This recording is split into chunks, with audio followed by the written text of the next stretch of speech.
Today's violence is just the latest from a string of protests in Charlottesville related to the removal of a statue of Robert E. Lee. And Bryan Llenas is here live in our studio to sort of give us a background as to what led up to today's violent protest. Hi, Julie. Look, this rally by white nationalists and neo-Nazis was on paper about the city's decision back in February to remove the statue of Confederate General Robert E. Lee from a public park. But it was also really just about hate and racism. The rally was allowed in downtown Charlottesville only after a federal judge last night overruled a decision by the city to have the rally moved away from the statue for safety concerns.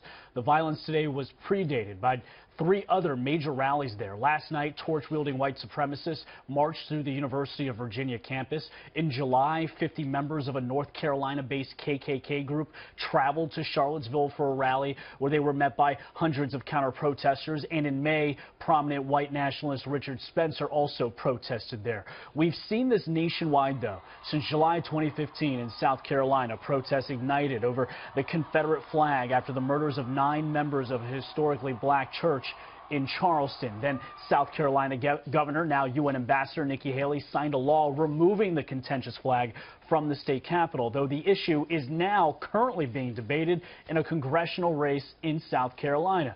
After this, a chain reaction. In August 2015, the University of Texas removed its statue of Confederate President Jefferson Davis. In November 2016, University of Louisville in Kentucky removed a 70-foot-tall, 120-year-old Confederate monument commemorating Kentuckians who fought and died for the Confederacy off campus. And then in April and in May, protests in New Orleans, Louisiana. The city removed 4 Confederate statues there, but it was also contentious.